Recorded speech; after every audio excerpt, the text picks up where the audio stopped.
হযরত আদম আলাইহিসসালাম ও হাওয়া আলাইহিসসালাম এই দুই মহান আত্মা যখন জান্নাত থেকে পৃথিবীতে পাঠানো হলো, তখন শুরু হয় মানব ইতিহাসের এক নতুন অধ্যায়। হযরত আদম আলাইহিসসালামকে নামানো হলো শ্রীলঙ্কার পাহাড়ে, হযরত হাওয়া আলাইহিসসালামকে নামানো হলো সৌদি আরবের জেদ্দায়।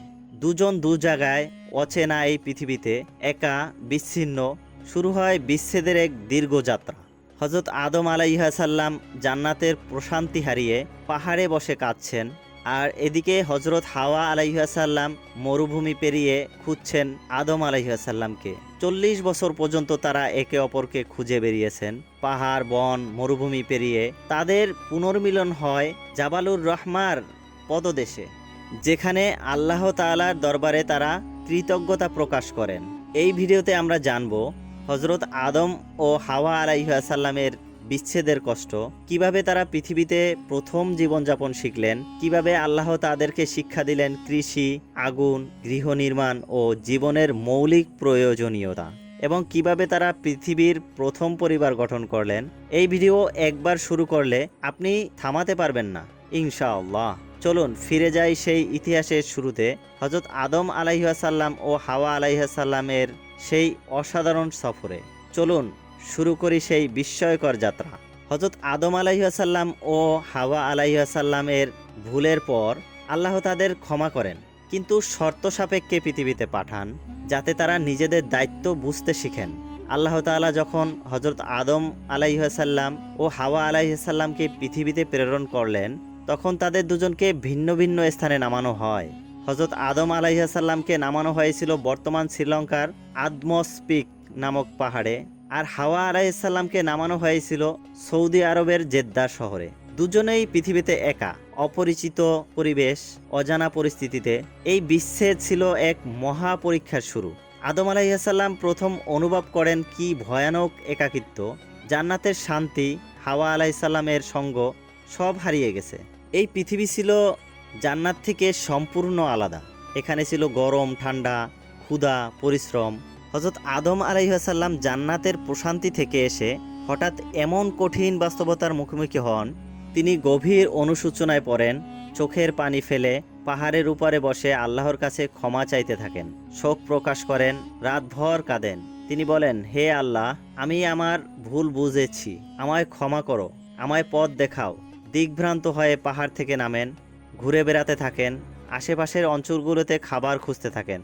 পানি খুঁজে পান না, মাটির উপর ঘুমান, গাছের ছায়ায় বসেন। আল্লাহ তাআলা তাকে শিক্ষা দেন কিভাবে জীবনযাপন করতে হয়, কোন গাছের ফল খেতে উপযোগী, কিভাবে শিকার করতে হয়, কিভাবে মাটি চাষ করে খাদ্য উৎপাদন করা যায়, কিভাবে আগুন জ্বালাতে হয়। ইতিহাসবিদদের মতে হযরত আদম আলাইহিসসালাম প্রথম মানুষ যিনি হাল চাষ ও যন্ত্রপাতি তৈরি শিখেছিলেন। এদিকে হাওয়া আলাইহিসসালাম একা, অচেনা পৃথিবীতে, অচেনা পরিবেশে খুঁজে বেড়ান আদম আলাইহিসসালামকে জেদ্দা এলাকায়।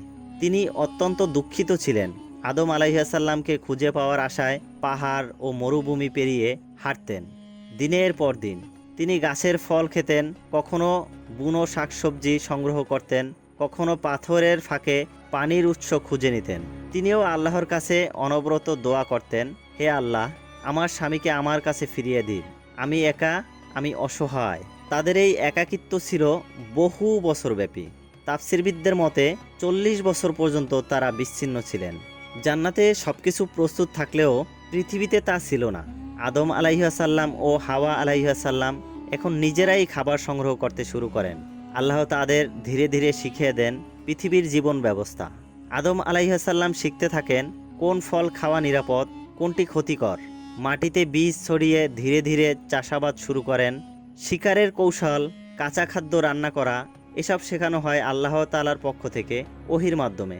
আদম আলাইহিসসালাম প্রথম মানুষ যিনি কৃষি ও পশুপালনের মাধ্যমে জীবন চালান।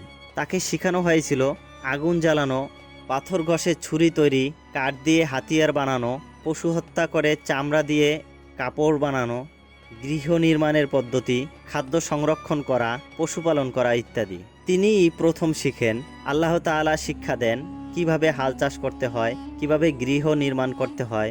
এই ছিল মানব ইতিহাসের সূচনা। আদম আলাইহিসসালাম ছিলেন প্রথম নবী। আল্লাহ তাকে জীবনের জন্য প্রয়োজনীয় জ্ঞান দান করেন। তিনি এই জ্ঞান অর্জন করে নিজে ব্যবহার করতেন এবং পরে তার সন্তানদেরকেও শিক্ষা দেন।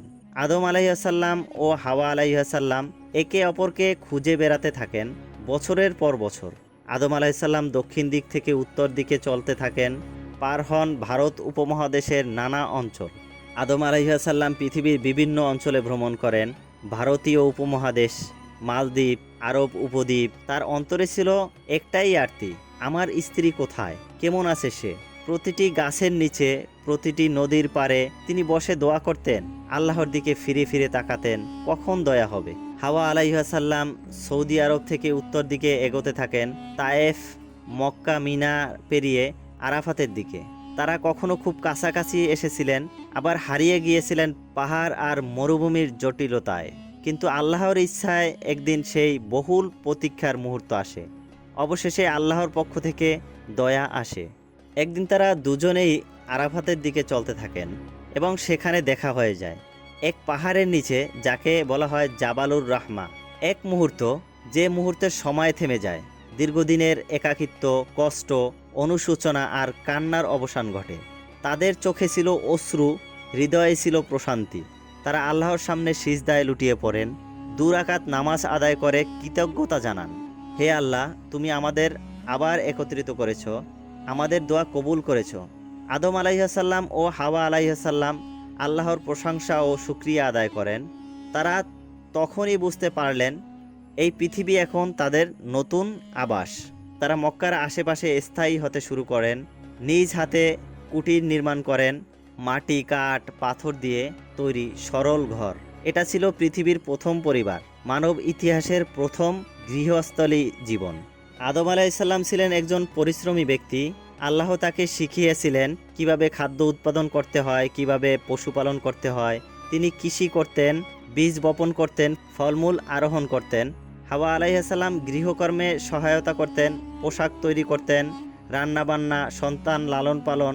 তাদের জীবন ছিল সরল, নির্লোভ ও পরিশ্রম নির্ভর।